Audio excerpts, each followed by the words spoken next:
coves are called the painted coves. Try to remember your colors. The purples, oranges, reds, and browns you see come from iron ore seepage. Your blues and blue-greens come from copper. Whites come from calcium. Blacks from manganese. You'll notice this first large cove is mainly that iron ore seepage.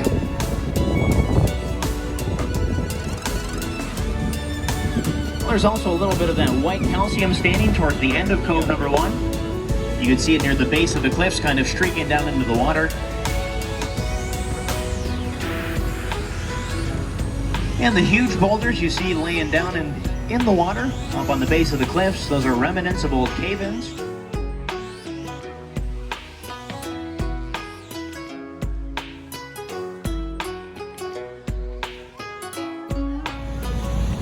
Well, don't hold your breath.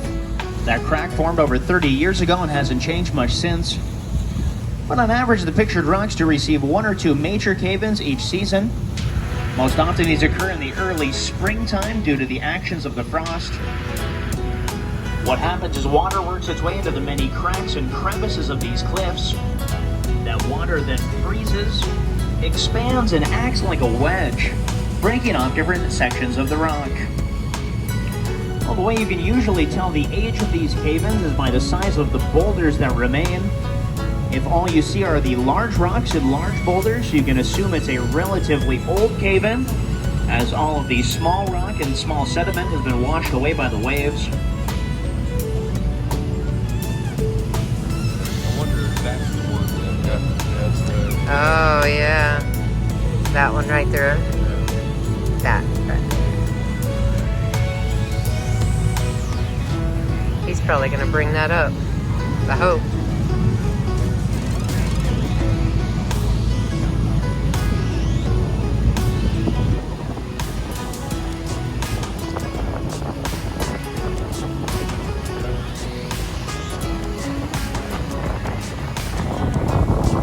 Well, I'm going to contradict myself here for just a moment. I know I did just say most of the cave-ins come crashing down in the early springtime. Well, the one we're pulling up on here actually came crashing down a few weeks ago. Many of you probably saw this on different national news or maybe even social media. I think this is the largest cave-in that's ever been caught on video camera. Well, you can see the outline here where you have the palish colors inside of it. Outside you have the colorful sandstone. Well, there are still minerals running through that section. They just haven't had time yet to oxidize. Over time, that oxidization process will occur. The colors will be pretty similar to the cliffs surrounding it.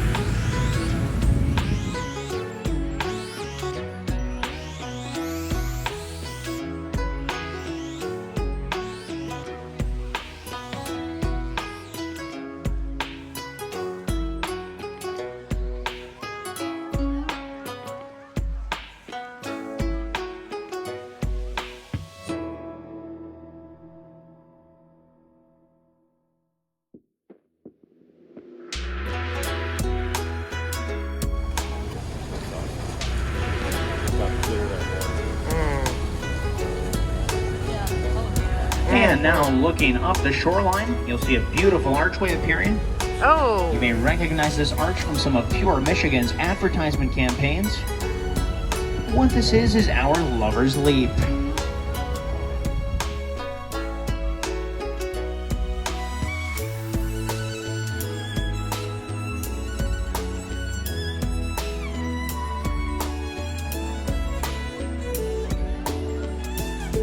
Makes for some beautiful icicles in the wintertime.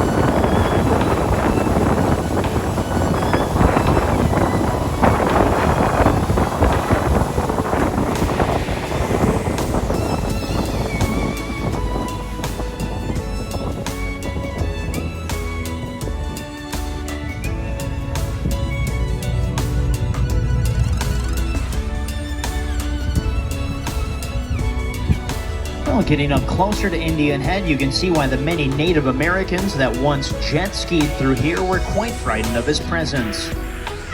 Gitche Manitou, they called him, or the Great Spirit. The way I see Indian Head, his chin is at water level. He's got a horizontal line for a mouth and an oval shape for a left eye. His forehead slants back into the trees, and those many trees are his headdress. From there, Indian Head almost becomes three-dimensional. You can start to pick out a jawline and even a left ear. Some hockey fans try telling me Indian Head looks a lot like the Chicago Blackhawks logo. But I wouldn't know. Because I wouldn't waste my time watching the Chicago Blackhawks. Indian Head Rock is roughly 185 feet high.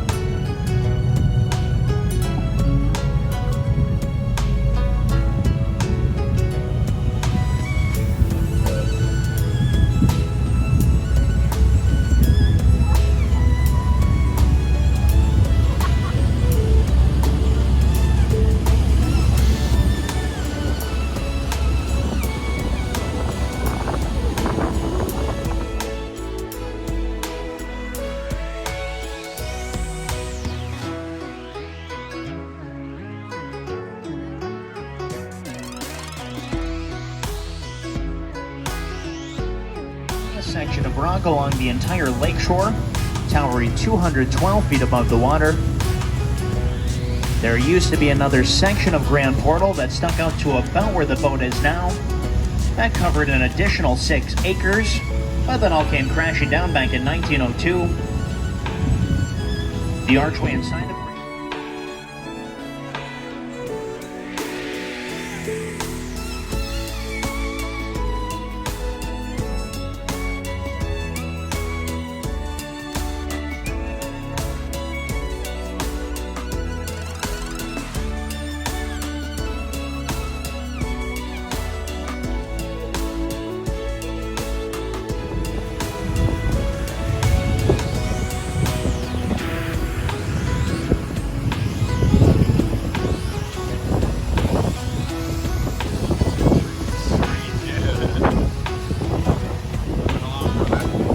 the point directly in front of the boat is called the Battleship, as it holds resemblance to the bow of an old World War II battleship. In just a moment, I'm going to swing this boat off to the left, and as I do, keep your eyes off the bow of this battleship, and you'll see what we call Battleship Row, which is the stern ends or back ends of several of the old-time sailing vessels, all lined up in a row towards the beach.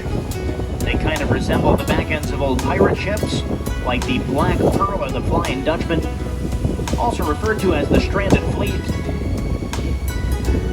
Keeping your eyes off the bow of this battleship, you'll start to see the sandy beach. And here they come now. Battleship Row.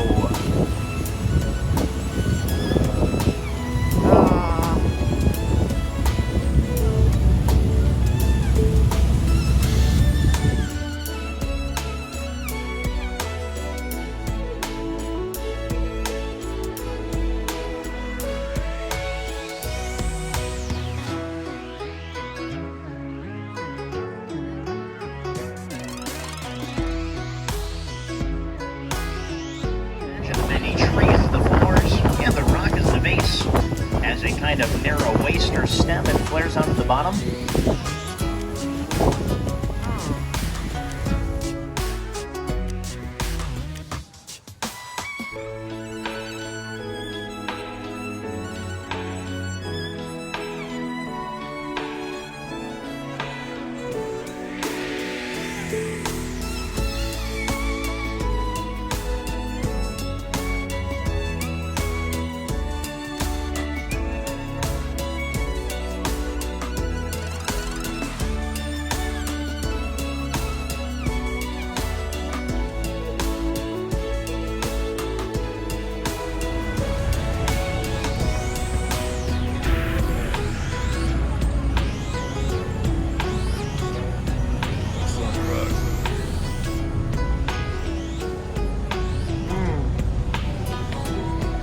As we pull out of Chapel Cove, taking a look off to our left there, it's now in front of the boat. You see a good example of that green copper staining kind of wrapping around the tip. I think that's actually the best example of that copper within the park.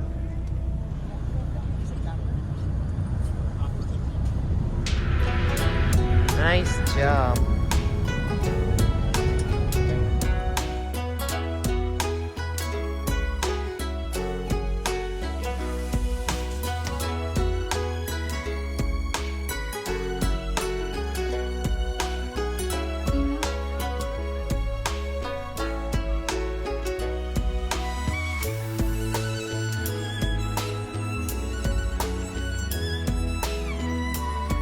That long white pine tree that's up on top of Chapel Rock.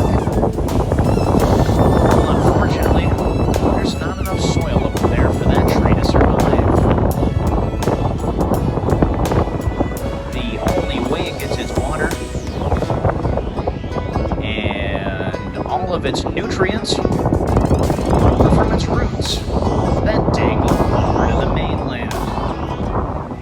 You can start to see those exposed roots onto the left side of Chapel Rock.